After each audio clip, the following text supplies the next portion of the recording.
I think you're mute, Elizabeth.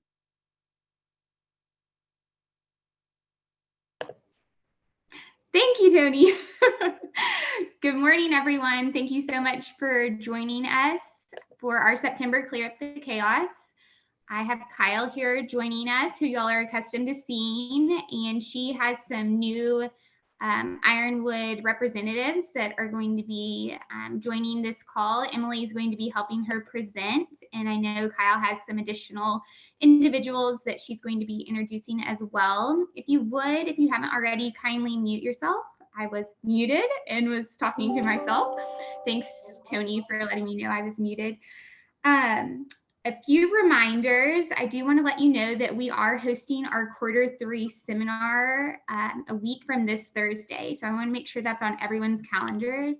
Thursday, September 22nd, we are going to be hosting Leading Workplace Investigations. So this is going to be a great educational seminar that I think many organizations can benefit from. So please feel free to share that within your organization. And in my follow-up email, I will be sharing the details of that, so you can share that internally within your organization. But for now, I'm going to turn things over to Kyle, who's going to begin speaking with us this morning on common misclassifications. Welcome, Kyle. That's why I just said, well, I'll just Thank you, Elizabeth.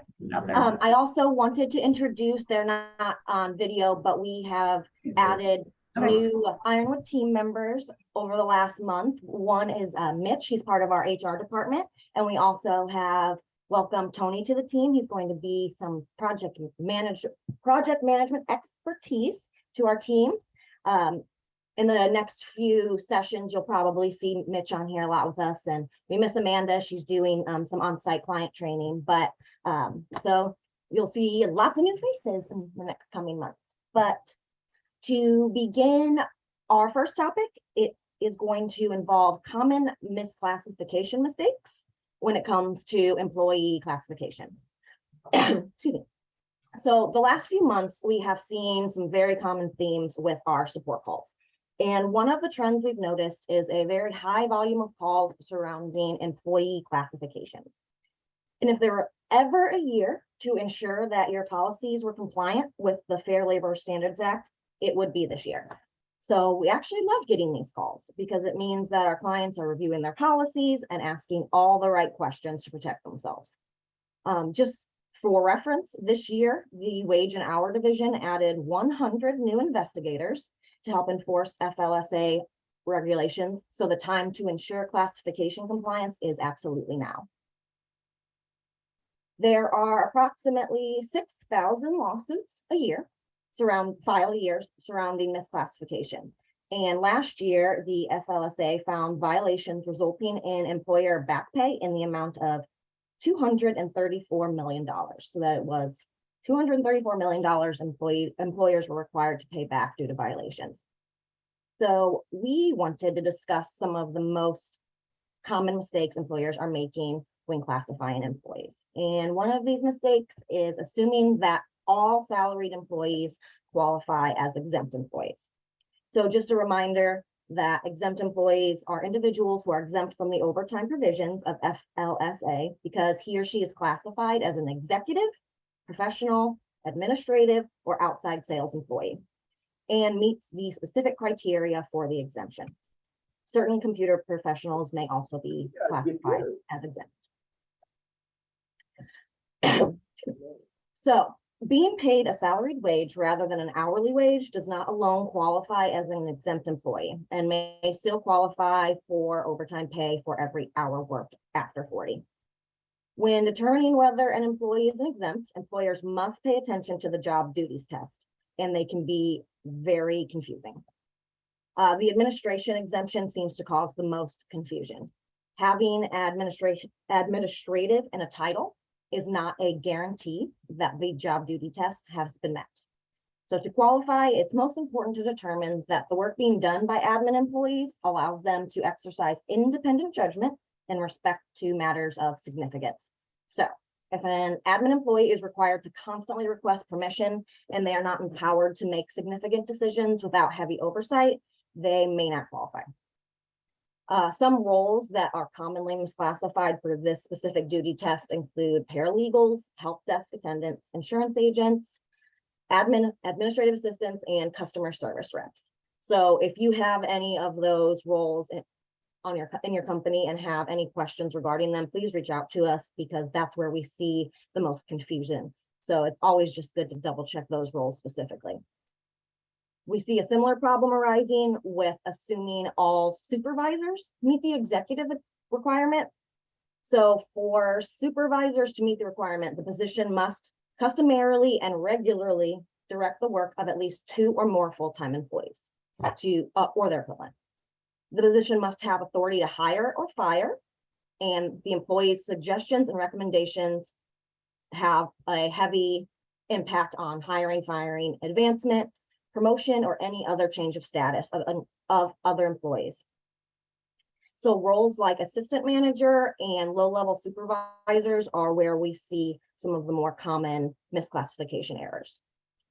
And for the professional exemptions, some roles to really take the time to compare against the duty test are accountants and entry-level engineers. Most assume accountants absolutely meet the standards for the executive assumption, but it can be very case-by-case basis. Another area we see some common mistakes in is failing to consider state laws as well. So the FLSA is the primary federal statute that governs classifications for overtime purposes. That being said, some state and local jurisdictions have enacted their own laws governing employee classifications, some of which impose different or more restrictive standards and obligations.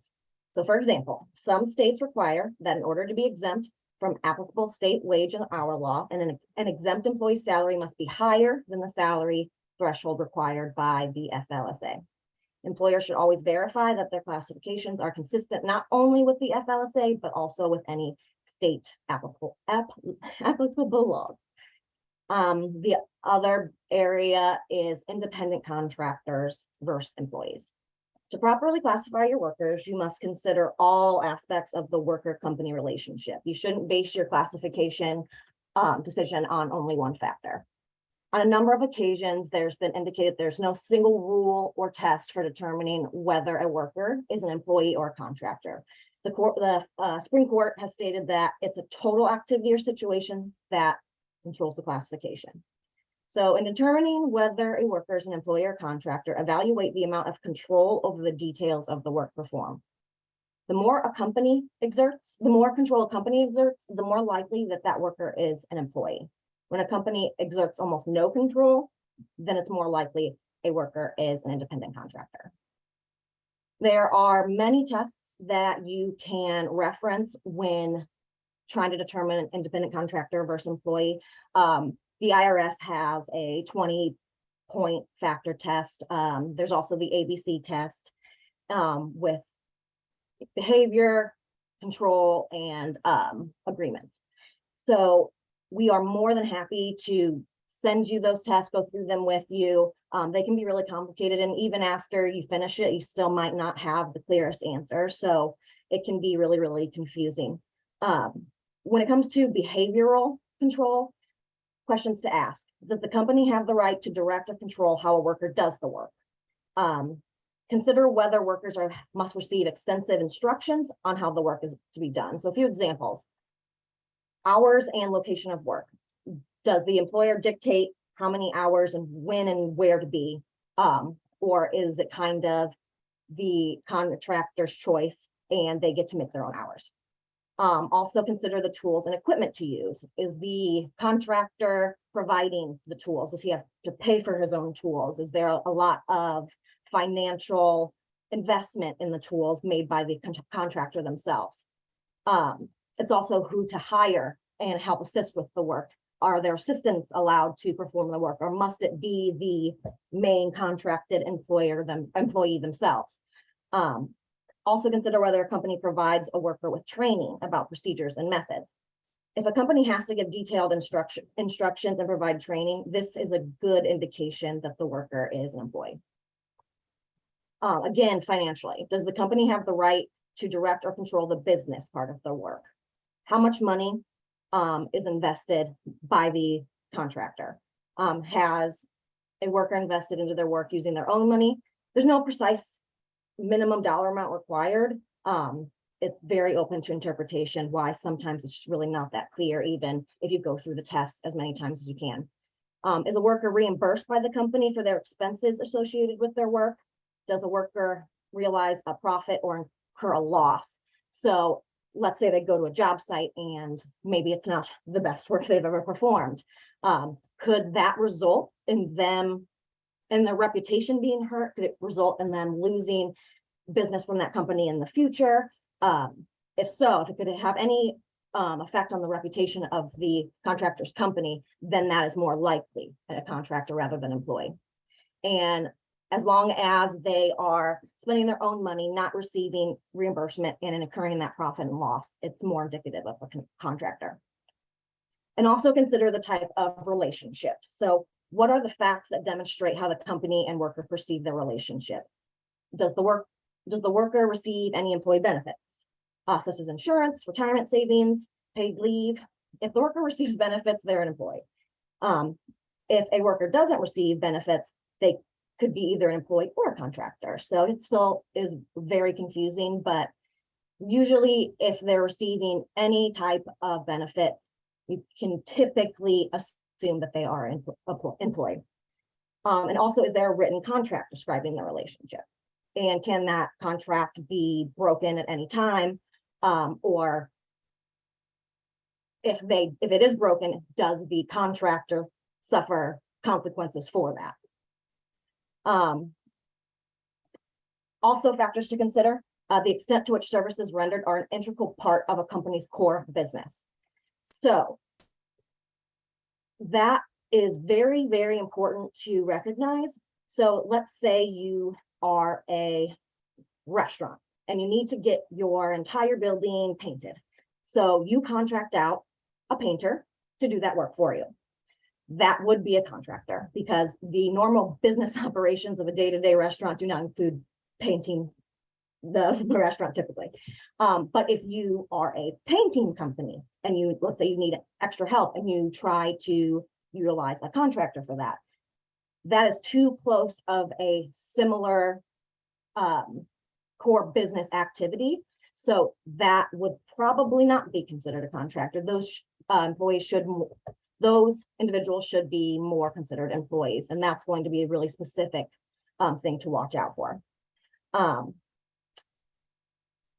And just the amount of initiative, judgment, and foresight in the open market competition with others that's required for success.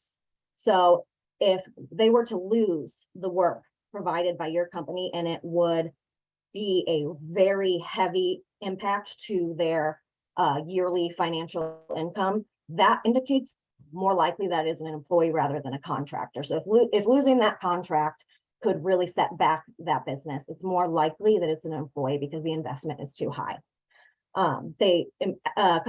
Independent contractors should have multiple clients and not rely on just one for their entire source of income.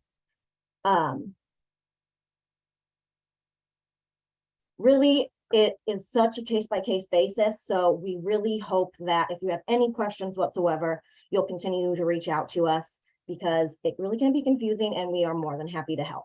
And usually we really need to dig in on those details to be able to really help answer those questions. So it can be hard to answer everything without all that intel on exactly what they perform, if they're given things like company uniforms, if they can use their own advertising when they're going to job sites, or if they have to be a representative of the employee. So there's a lot that goes into it.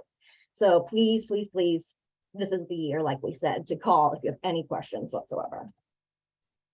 So now I'm going to move on to some background check trends for 2022. So we're switching gears a little bit. It is more important than ever that businesses understand best practices and trends for employee background checks when looking to expand or manage their workforce. The pandemic has changed everything for employers over the last 2 years, creating new challenges associated with managing and hiring a remote workforce. We wanted to discuss some of the common trends that we're seeing with background checks in 2022 and how hiring practices hiring practices have changed over the last few years. So the first trend that we are seeing is second chance hiring. So second chance hiring is the practice of giving individuals with criminal records a fair and equal opportunity at employment. More and more employers are open to the idea of hiring individuals with criminal records. With 2/3 of HR professionals that were surveyed by SHRM reporting that their companies have hired people with criminal records, which is a change from previous years. There is also a trend with automation. So in addition to phone-based reference interviews, screening firms and employers are using technology to improve the results of the reference checks. Some screening firms offer online solutions that enable a broad set of reference sources to respond quickly and confidentially. Others believe online reference checking does not enable a hiring manager or a screening professional to ask probing questions in an interactive fashion. And even though this could be true, requesters always have the option to call and ask follow-up questions about candidates after reading the initial report.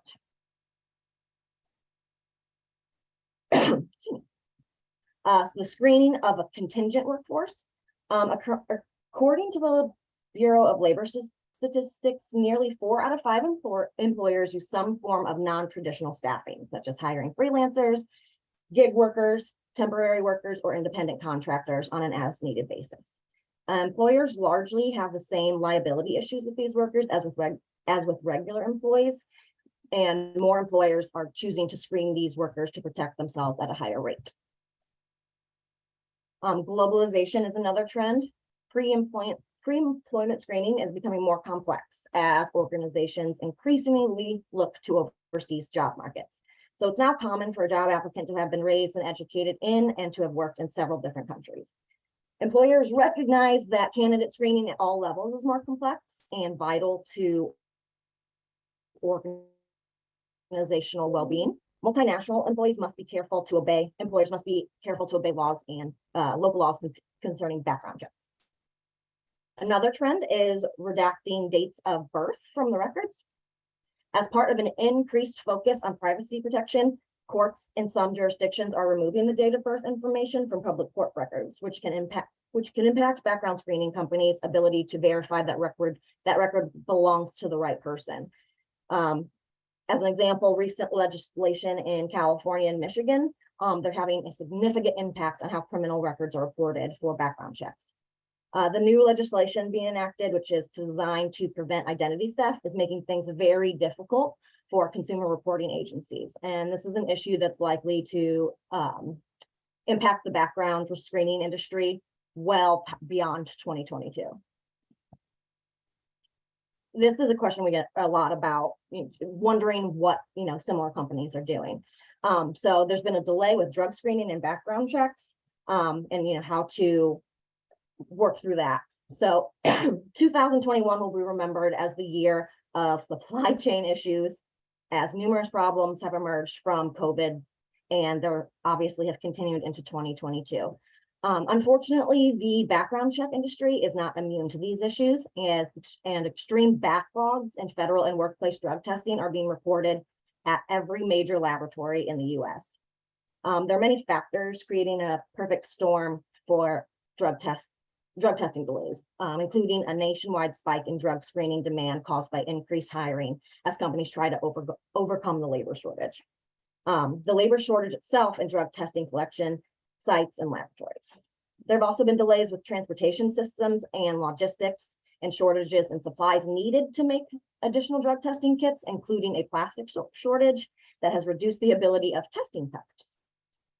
Additionally, there are delays with background checks resulting from legislation to remove PII from court records, especially in California. So if more states and countries adopt similar legislation in the future, it will only create more delays and issues when it comes to obtaining accurate criminal background checks quickly. Ban the box legislation will probably be a term that you're hearing often, if not already, you should be hearing often if you have not been yet. So ban the box and second chance laws will continue to expand across more states and cities in the US in 2022 and beyond. The ban the box movement is growing extremely quickly. As of 2022, there is ban the box legislation in 37 states and 150 cities, which provides varying restrictions on employers inquiring into a candidate's criminal history. These laws remove the checkbox in a typical employment application that asks candidates about their criminal history, which helps applicants with criminal records move past initial hiring stages or otherwise restrict employers from inquiring about criminal history at certain times throughout the application and interview process. Many ordinances still allow employers to consider convictions later in the process, particularly if the criminal history has implications for this position. Another trend is salary history concerns. There's an ongoing focus on achieving pay equity between men and women among ethnic groups as well. Proponents of this mission feel that banning salary history inquiries during the interview and the employment screening process helps accomplish this goal. Achieving pay equity is a national trend that continues to expand, and more cities and states introduce pay equity legislation to lessen the gender pay gap. And as of the beginning of 2022, 14 states have laws that prohibit employers from asking job candidates their salary history, while 20 states and DC offer protections for workers for compensation discussions.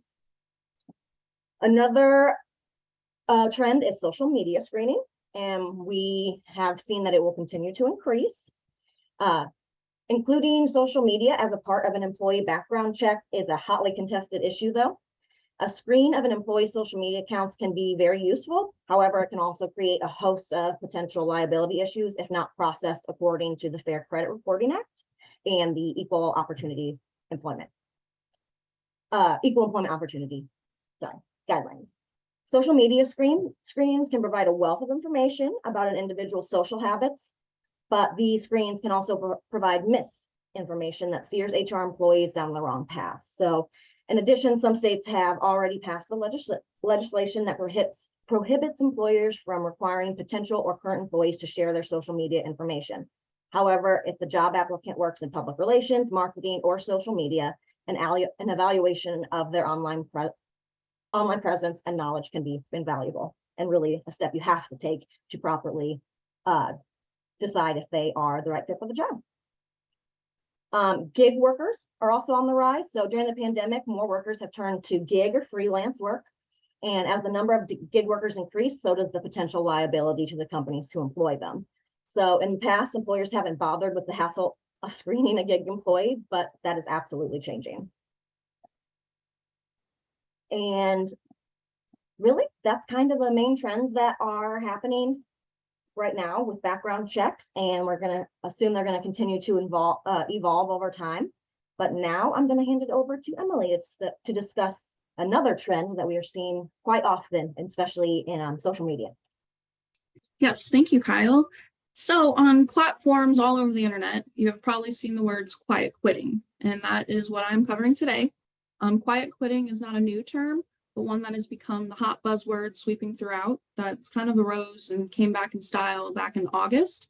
When I first heard the term, I immediately thought people were just quitting their jobs quietly, as in not showing up for their shift and just not telling their boss and ignoring the phone calls and the texts and just quietly weeding themselves out. But that's not the case at all. Quiet quitting is an application of work to rule in which employees work within defined work hours and engage solely in activities within those hours. The philosophy of quiet quitting, despite the name, is not necessarily connected to quitting the job outright, but rather doing exactly what the job requires, sticking to the job description and not going above and beyond. Workers are sticking to their scheduled in and out times and nothing more. So to highlight, a job description is a document that clearly states essential job requirements, job duties, job responsibilities, and skills required to perform a specific role. So leadership's ability to approach their workers and ask for work beyond their job description means it's getting harder and harder. So some examples of quiet quitting and just kind of how that kind of goes against what employees are feeling. So asking Susie to stay late to cover the staffing shortage, it's past her scheduled out time, so she's saying no. Asking Mark to come in early to a shift to help set up for a meeting, that is not defined in his job description, so he's saying no. Asking Simon to work the register, something he was not trained on, instead of working his stocking duties, his compensation will not be equal or adjusted, so he's saying no. Employees just simply volunteering to do extra work needed to be completed, they're not volunteering anymore. And then some, for example, like employees that fall into that pressure zone of having to say yes in order to advance in their career. I know personally I fall into that habit. That pressure is more relaxed with the younger generations. So when did quiet quitting start? As any member of leadership that has faced hardships these past couple of years, we still feel the lasting effects of COVID-19. So when COVID-19 not only disrupted everybody's lives with the restrictions and the lockdowns and kind of redefining our business goals and you really just kind of adapting to the trying times, it also made some people rethink their career choices. Per the US Bureau of Labor Statistics, 71.6 million people left their jobs from April 2021 through April 2022, which averages within that year 3.98 million people quitting monthly. In June of 2022, the number of people quitting reached over 4.2 million. And per many resources, at least half the US workforce is quiet quitting. Specifically, our younger generations are embracing quiet quitting, saying that they are still performing the duties to complete their job, but are no longer subscribing to the hustle culture mentality that work has to be their life. The US is number 2 in quiet quitting culture, 2% lower than Canada. So you may ask, what are some reasons that people are quiet quitting? I have filtered through many different articles, social media, watched lots of videos. If you're a fan of TikTok, it's all over TikTok. And while the topic is defined by many facts and resources, a lot of the talk around the term is opinionated. But upon research and inferencing, a lot of employees feel that they are not being compensated appropriately, whether that is for their current role or when asked to take on extra tasks not defined by their job description. People are being more demanding in the pay they think they deserve. And they are finding that they're not receiving promotions that they feel they are deserving of. And to kind of combat that a little, a lot of employees, especially younger generation employees, feel that they are not receiving the evaluations from the management team to get to that next step. Another reason would be that the employees don't feel connected with the job and that maybe this job is a stepping stone to another career option. A lot of entry-level positioned people kind of feel that way when they're navigating their career goals. For example, I was a hostess and I didn't think that I would advance at all within that company. I was just going to use it as a stepping stone to figure out what I needed to and just use it to pay the bills. But little did I know, I didn't quiet quit and I just kind of worked my way up. But a lot of people feel that if they have that disconnect within the job, they're just going to quietly quit and just do their job description. Another reason would be the lack of belief in the company's mission or core values. And I'm sure we all can relate. If you don't buy into what you're doing, you don't want to do it. So it often leads to lack of engagement within the workplace. And then another big one, kind of already hinted on this a little bit, is just management engaging. If management's not engaging into their staff and kind of buying that buy-in, if you will, you're going to get those employees that don't want to stick around, or they're just going to come in at 9 a.m. when they're scheduled and leave at 5 o'clock when they're scheduled out. And you're not going to get that above and beyond mentality when management is just coming in, assigning tasks, not necessarily helping them out or giving those hard conversations to help improve their career goals and things alike. And then another reason, and it's probably a big leading cause, is the term burnout. I am personally someone that comes from a big background in the restaurant industry, and the restaurant industry took a huge hit throughout COVID, as did all industries. But once consumers became more engaged in eating out again, restaurants felt the impact. We had a very, very low staffing rate and very, very high volume business coming in, and it led to employees feeling the term burnout. So burnout is a form of exhaustion caused by constantly feeling swamped. It's a result of excessive and prolonged emotional, physical, and mental stress. In many cases, burnout is related to one's job. Burnout happens when you're overwhelmed, emotionally drained, and unable to keep up with life's incessant demands. So the younger generation is prioritizing life before work and not falling into the mindset of the hustle culture and saying yes. Employees are redefining work and creating a balance that is healthy for them and their needs. And then many companies are suffering because they don't have employees that are underachieving because the job description duties are being met, but they also don't have employees that are overachieving either. The Conference Board is a study that I researched on workplace engagement, found that the quiet quitting costs U.S. businesses $450 to $500 billion annually, and could result up to 1.5 trillion worldwide with the track that we are on. And that's just shocking numbers to me in general. All of the statistics that I was reading, if you ever find the free time, just research quiet quitting. And there's so many articles, so many videos, it's insane. But signs of quiet quitting would be such as employees not attending meetings, employees showing up right on time rather than coming in early and prepping for their day, leaving right on time at 5 o'clock, shutting down their laptop, ending those meetings. They're not staying later to perform the job functions because it's not required within their job description to stay late.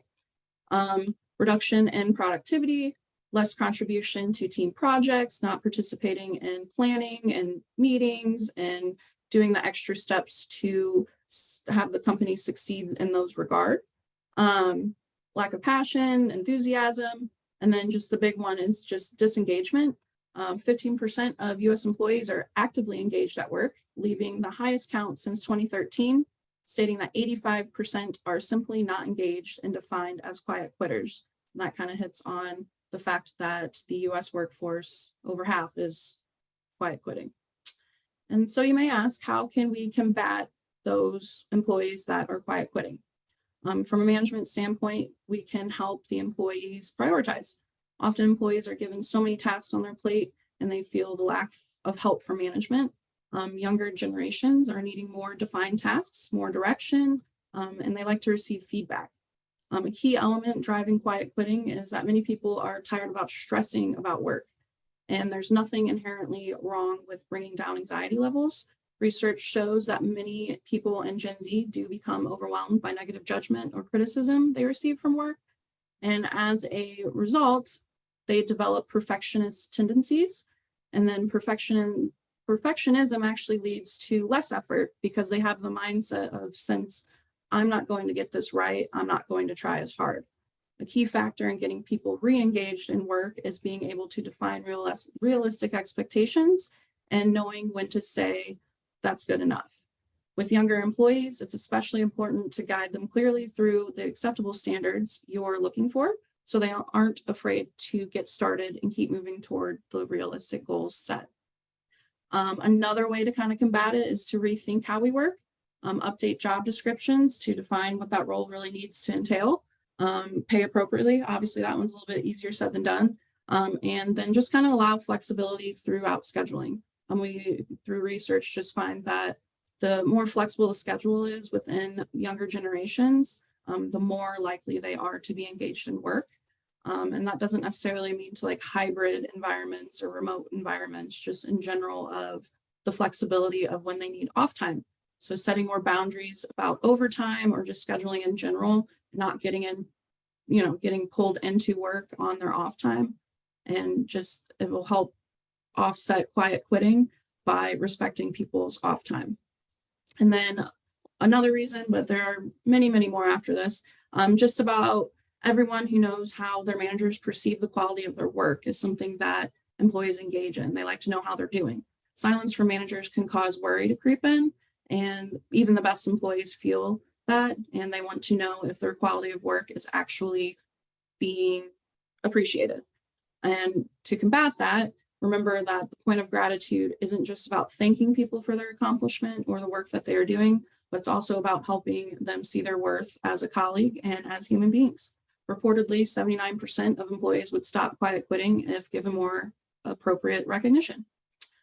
So all in all, quiet quitting, is obviously taken over. I'm sure if you guys haven't seen the term yet, like I said, if you Google it, it will be, there's tons of articles, resources, videos, and we at Ironwood just kind of felt having a little insight or to shed light, if you will, may help you disengage the employees or engage with the employees that are disengaging, and just kind of how you can do that. But other than that, I really appreciate your time and I thank you. And I'm going to pass it back to Kyle.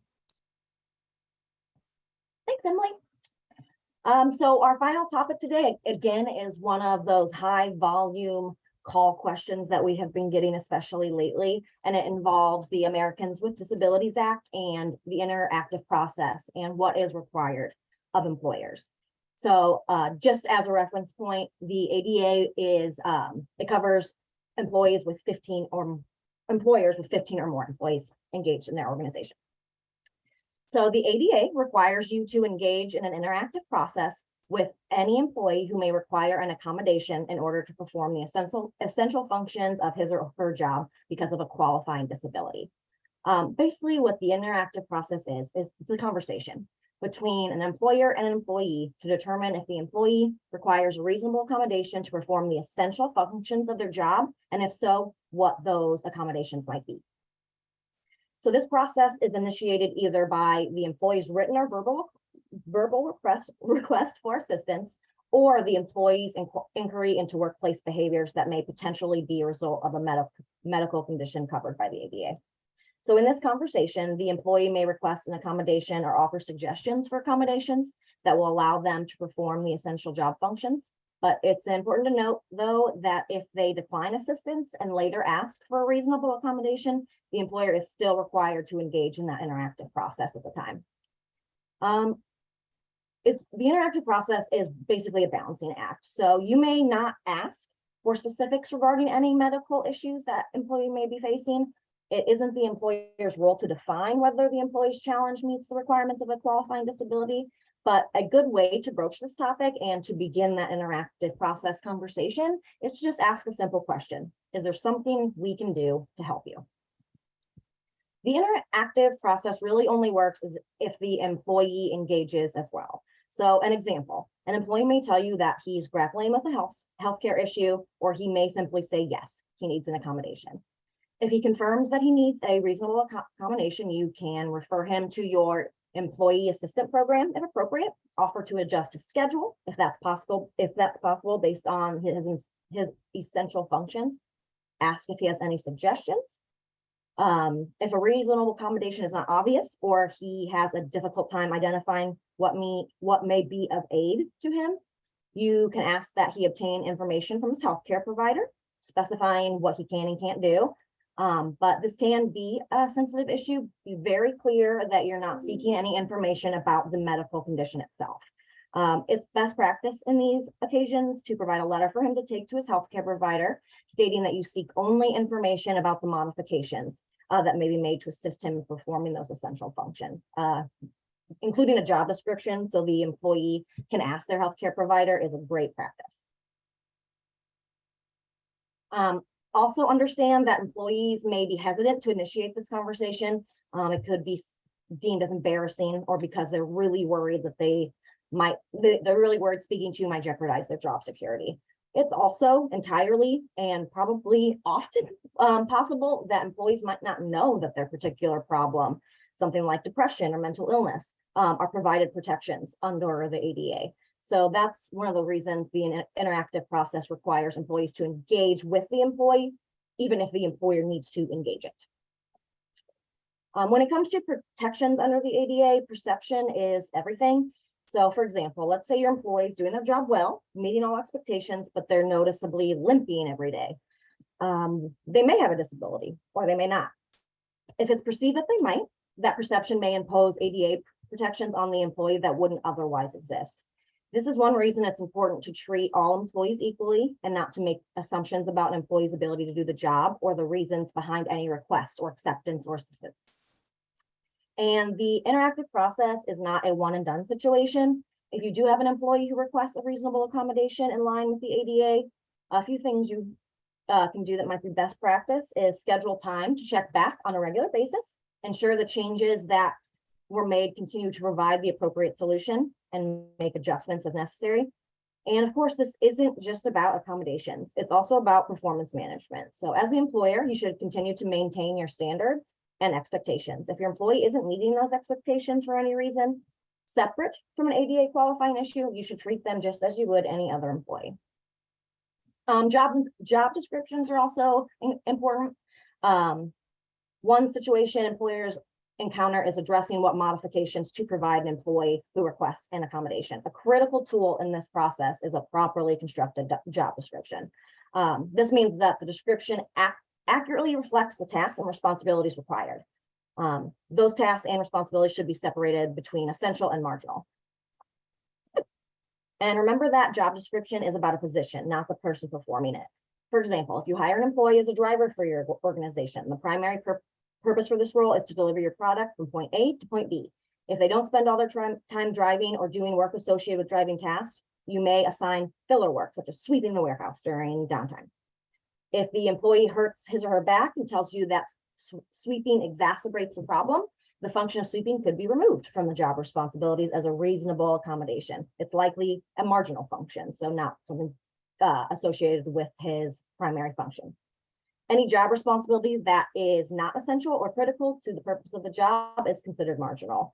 So when engaging in the interactive process, any reasonable accommodation should focus on how an employee can perform the essential function of his job. When working through the interactive process with your employee, you're required to make a reasonable accommodation if one exists. The idea of what is reasonable, but is not black and white. So what is considered reasonable might be based on your company size, the specific position, financial resources of the organization, and of course, situational factors. The ADA does not require an at-all cost accommodation that will create significant financial hardship for the company or result in significant disruption to the work environment. But by the same token, a modification that is expensive or is that inconvenient or is just simply inconvenient may still be considered reasonable. Really, the best thing you can do when it comes to the interactive process is communicate with your employees. It's okay to be creative in finding a fair and effective solution. Your employees understand that you have a business to run and that your goals haven't changed. You're just altering the way they help pursue those goals. Again, we get plenty of questions about this, and there are endless resources. And if you need specific accommodation ideas, we can send you to the right places. But we hope that you guys continue to give us calls on these kind of gray area topics, and we are always more than happy to help because it is confusing and it's constantly changing. So we appreciate all your calls and your time today. But that wraps it up. I'll turn it over to Elizabeth. Thanks, Kyle and Emily. Y'all did a great job, and that was a lot of information to cover, but I know all hot topics that employers are dealing with right now. So I know all of our clients benefited from y'all's time this morning. Like Kyle said, there's so many case-by-case situations, and so I do encourage you, if you haven't taken the time yet to complete the Ironwood agreement that we have, get that completed. I'll send that over in the follow-up email that I send out and get that completed. And then you have access as a client at NCW and San Tatum to call any point in time. You don't have to go through the stewardship department. You can go directly to Ironwood for guidance. I do want to remind everyone that our Q3 seminar is taking place a week from this Thursday on September 22nd, and it's over leading workplace investigations. So I highly encourage you or someone within your organization to attend that. There's going to be a lot of great information shared. And as always, Clear Up the Chaos takes place the second Tuesday of the month at 10 a.m. So please feel free to go ahead and go to our website and sign up for both the seminar that is taking place September 22nd and our next Clear Up the Chaos that's on Tuesday, October 11th. I hope you all have a wonderful day and be watching for that follow-up email from me today or tomorrow. Have a great week. Thanks, guys.